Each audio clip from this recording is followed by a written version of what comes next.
Hello everyone, welcome to the today's lecture. In today's lecture we are going to discuss about bacterial growth requirement and factors.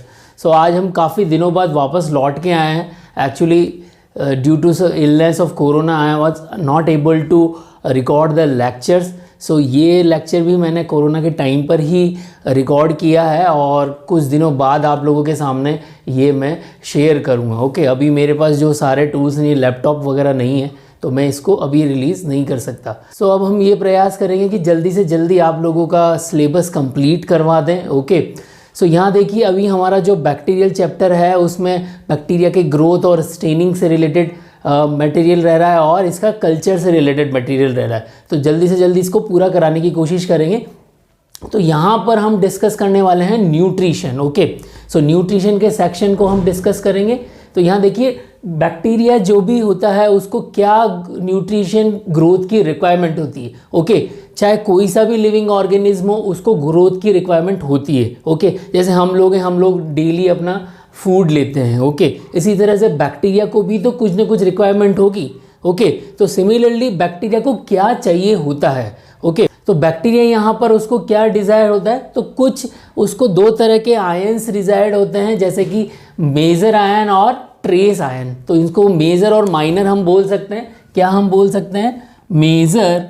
Okay, major ions and minor ions. Okay, so minor को आप क्या बोल सकते हो? Minor को हम trace भी बोल सकते हैं, trace elements. Okay, clear. So यहाँ पर आप देखिए क्या होगा. मेजर आयंस कौन कौन से होते हैं? मेजर आयन को याद रखने की मैं आपको ट्रिक बताता हूँ. पहले हम ये देख लेते हैं कि हमारे पास में मेजर आयन कौन कौन से हैं. ओके, सो मेजर आयन देखिए यहाँ पर कौन कौन से हैं हमारे पास में. Carbon, oxygen, nitrogen, hydrogen, phosphorus, sulphur, potassium, magnesium, calcium and iron. Okay, so यहाँ पर मैं इनकी शॉर्ट फॉर्म लिख देता हूँ. कौन सी इनकी शॉर्ट फॉर्म है? जैसे कि कार्बन को हम सी से डिनोट करेंगे. ऑक्सीजन आप सभी जानते हैं nitrogen. Okay, H for hydrogen and then P for phosphorus, sulfur, okay, potassium, clear, magnesium and calcium and iron. तो यहाँ पर देखिए हमारी ट्रिक क्या है इसको लर्न करने की. जो हमारी ट्रिक है वो है कौन एसपी कार मांगे. कौन एसपी कार मांगे. कौन का मतलब हो गया, आप यहाँ पर देखिए क्या होगा. कौन का मतलब CHON. ओके, कौन फेमस एसपी, आप इसको ऐसे याद रख लीजिए, फेमस एसपी. ओके, कार मांगे. क्लियर. तो इससे आपको लर्न हो जाएगा कौन फेमस एसपी. फेमस से हो गया एफ से हो गया फेमस, एफ ही हो गया. और एम जो फेमस का एम है उसको हम मैग्नीज से ले लेंगे. Then S for sulphur, P for phosphorus, कार हो गया कैल्शियम एंड मांगे हो गया मैग्नीशियम. ओके, CHON जो कि बेसिक हमारे आयंस है. ओके, तो ये हमारे पास में क्या हो गए? मेजर एलिमेंट हो गए. Major element. ओके, तो इससे आपको याद हो जाएगा कौन फेमस एसपी कार मांगे. ओके, यहाँ पर आप का पोटेशियम रह गया, उसको आप ऐसे थोड़ा सा एडअप कर लीजिए. कौन फेमस एसपी की कार मांगे. ओके, कौन फेमस एसपी की कार मांगे. क्लियर. तो इससे आप लोगों को सारे के सारे एलिमेंट्स याद हो जाएंगे, क्योंकि कभी कभी ये क्वेश्चन पूछ लिया जाता है कि which of the following is a major element required for bacterial growth. Okay, अब यहाँ पर देखिए माइनर जो एलिमेंट्स है वो कौन कौन से हैं. माइनर एलिमेंट में आप देखिए जिंक हो गया, कॉपर हो गया एंड कोबाल्ट हो गया. Okay, this is copper and this is cobalt and then this is molybdenum. Okay, so ये ट्रेस एलिमेंट है. ये किस में चाहिए होते हैं? बहुत ही माइन्यूट अमाउंट में इनकी ज़रूरत होती है. Okay, so one by one हम इसको डिस्कस करेंगे, क्योंकि कभी कभी MCQ पूछ लिया जाता है आप लोगों से कि कितना ड्राई वेट होगा, सोर्स क्या होता है उसका और फंक्शन क्या होता है. ओके, सो यहाँ देखिए कार्बन जो है फर्स्ट, ये मैंने हाईएस्ट अमाउंट जिसका चाहिए होता है उस ऑर्डर में लिखे हैं. Okay, so first one is carbon. Carbon हमें ड्राई वेट इसका कितना चाहिए, 50% we require dry weight. Then what is the source of carbon, so organic compound और CO2 is the source of carbon. And what is the function of carbon, अब carbon को हम जानते हैं कि मोस्टली ये ऑर्गेनिक सोर्स है, तो it is a main constituent of cellular material. तो जो सेल का जो मटेरियल बना हुआ है उसका मेन कॉन्स्टिट्यूएंट होता है carbon. Okay, clear. And the second component is oxygen, and oxygen we require dry weight about of 20%। Okay, and what is the source of oxygen, so H2 हो गया, CO2, O2, organic compounds. Okay, these are the source for bacteria. Okay, bacteria इन source से organic oxygen को gain करेगा। Clear. Then what is the function, so यहाँ पर function क्या है, basically it is the constituents of cellular material and cellular water. Okay, and then electron acceptor in aerobic respiration. Okay, so aerobic respiration में ये electron acceptor होता है कौन, oxygen. Okay, so ये दो इसके मेजर फंक्शन है। Clear. Then just look on the nitrogen. Nitrogen हमें कितना रिक्वायर्ड होता है, 14%। नाइट्रोजन कितना रिक्वायर्ड होता है, 14%। अब नाइट्रोजन कहाँ से मिलेगा, okay, so NH3 is the source, NO3 is the source, N2 is the source and organic compound are the source. Now अब हम देखेंगे कि इसका फंक्शन क्या है। तो अगेन वही बात हो गई, कॉन्स्टिट्यूएंट क्या, किसका कॉन्स्टिट्यूएंट है ये, नाइट्रोजन किसका कॉन्स्टिट्यूएंट होता है, अमाइनो एसिड्स का होता है, न्यूक्लिक एसिड एंड न्यूक्लियोटाइड का ये कंपोनेंट होता है। एंड बहुत सारे एंजाइम जो को एंजाइम जो होते हैं उसका भी सोर्स होता है कौन, नाइट्रोजन, वो एंजाइम जो कि बैक्टीरिया के लिए रिक्वायर होते हैं। Okay, now moving on hydrogen. Hydrogen we require on 8%। Okay, and what are the source of hydrogen, तो बहुत आसान है याद रखना, क्योंकि H2 हो गया हमारा, वाटर हो गया, H2 हो गया और ऑर्गेनिक कंपाउंड। क्लियर।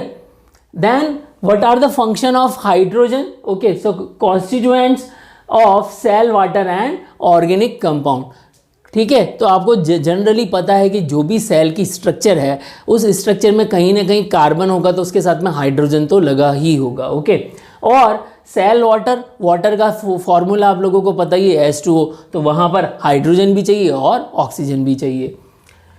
फिर हम बात करते हैं फॉस्फोरस की। फॉस्फोरस हमें रिक्वायर्ड है 3% में। फॉस्फोरस हमें रिक्वायर्ड है कितने में, 3% में। ओके, सो फॉस्फोरस कहाँ से मिलेगा, फॉस्फोरस तो इनऑर्गेनिक सोर्स से ही मिलेगा। सो इनऑर्गेनिक फॉस्फेट जो है वही इसका सोर्स है।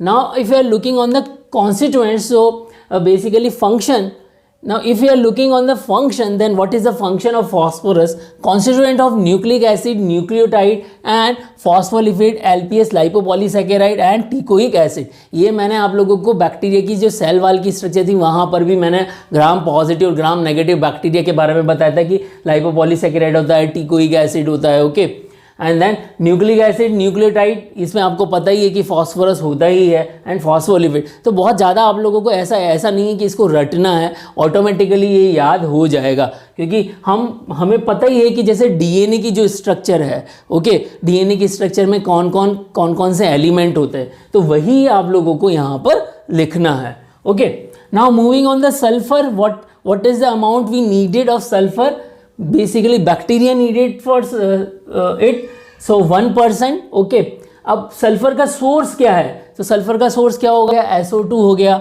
H2S हो गया, and then organic sulphur compound हो गए। ओके, सो यहाँ पर अगेन मैंने रिपीट कर दिया। Okay, and then what is the function of sulphur, so constituent of cysteine, methionine and glutathione. ये क्या है, हमारे अमाइनो एसिड है बैक्टीरिया के। ओके, सो कॉन्स्टिट्यूएंट किस का हो गया, cysteine, methionine and glutathione. Okay, and as well as several coenzyme, जो कोएंजाइम बैक्टीरिया की जनरली जो मेटाबॉलिक प्रोसेस हैं या जेनेटिक प्रोसेस हैं, जहाँ पर भी कोएंजाइम रिक्वायर्ड है, तो उन कोएंजाइम में कहीं ना कहीं जैसे सिस्टीन, मिथ्योनिन, इस तरह के जो अमाइनो एसिड है वो यूज़ आ रहे हैं। तो इसके अलावा और दूसरे कोएंजाइम भी होते हैं, वो भी यूज़ आते हैं। ओके, तो उसमें सल्फर का योगदान होता है। नाउ बढ़ेंगे हम पोटेशियम की तरफ। पोटेशियम कितना रिक्वायर्ड होता है, तो अगेन सल्फर और पोटेशियम सिमिलर 1% में हमें रिक्वायर्ड हैं। Okay, then from where we are getting it, so we are getting it by from potassium salt. Okay, so यहाँ पर आप देखिए फंक्शन देखिए, जो फंक्शन है मेन इनऑर्गेनिक कैटायन है, इसके अलावा it is a cofactor of some of the enzyme. Okay, so this is the function of potassium. Now moving on the magnesium. So magnesium का अमाउंट कितना required है? 0.5%. 0.5%. सो अब देखिए magnesium salt से हमें मिल रहा है, इसका सोर्स क्या है? Magnesium salt. तो आपको जनरली सोर्स भी याद करने की जरूरत नहीं है, आपको सिर्फ जैसे मैग्नीशियम है तो मैग्नीशियम साल्ट लिखना है, पोटेशियम है तो पोटेशियम साल्ट लिख दिया, कैल्शियम है तो कैल्शियम साल्ट लिख देंगे. ओके, सो पोटेशियम साल्ट, और इसका जो मैग्नीशियम का जो वर्क है सेम पोटेशियम का जो वर्क है वही मैग्नीशियम का वर्क है. Means it is a main inorganic cation as well as cofactor for some of the enzyme. Okay, clear everyone? अब अगर हम कैल्शियम को देखें तो कैल्शियम भी कितना रिक्वायर्ड है? हमें 0.5% रिक्वायर्ड है. ओके, एंड मिलेगा कहाँ से? मैं ऑलरेडी बता चुका हूँ. So it we are bacteria is getting it from calcium salt. Okay, so and what is the function of it? So main inorganic cation है, again same, and cofactor for some enzyme. Clear everyone? अब यहाँ पर देखिए calcium जो है ये inorganic cation तो है ही सही, और साथ साथ में cofactor of some of enzyme. इसके साथ में और क्या करता है? ये कंपोनेंट ऑफ एंडोस्पोर. मैंने आप लोगों को एंडोस्पोर पढ़ाया था. ओके, तो याद रखिए, उसमें मैंने आप लोगों को कैल्शियम बताया था कि कैल्शियम के साथ एक कॉम्प्लेक्स बनता है. ओके, सो वहाँ से भी आपको ये याद हो जाएगा. तो एंडोस्पोर एक इंपॉर्टेंट स्ट्रक्चर है, हार्ड स्ट्रक्चर है. ओके, और डॉर्मेंट फेज में जाता है वो, ये सब मैंने आप लोगों को बताया था. अगर जिसको भी नहीं याद है वो एंडोस्पोर वाला लेक्चर दोबारा से देख ले. Okay, then moving on the iron. Okay, iron बहुत इंपॉर्टेंट है. ओके, एंड 0.2% में इसका रिक्वायरमेंट है. आयरन कहाँ से मिलेगा? आयरन साल्ट से मिलेगा. अब इसका फंक्शन क्या है? तो इट इज़ अ फंक्शन क्या है? Component of cytochrome. साइटोक्रोम में मिलता है ये. Okay, and cofactor of some of the coenzyme. Okay, so these are the function of iron. Clear everyone? तो ये तो डिस्कशन हो गया हमारा किसका? मेजर एलिमेंट्स का.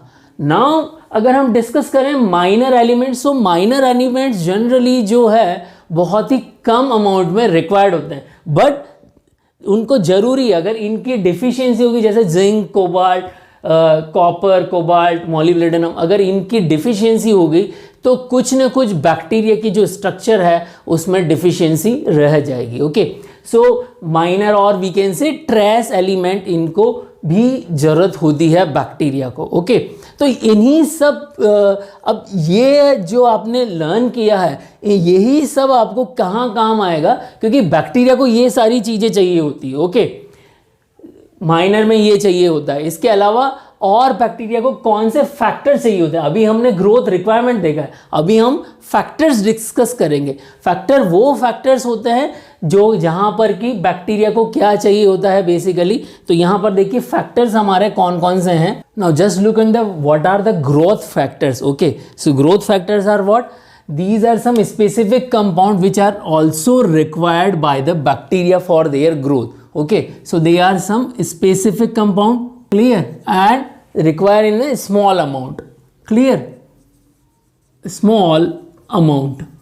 Why these specific compound required? Because they are some biosynthesis reaction within the bacteria which are not able to complete without these compounds. Okay, so why required? Because of biosynthesis reaction. Biosynthesis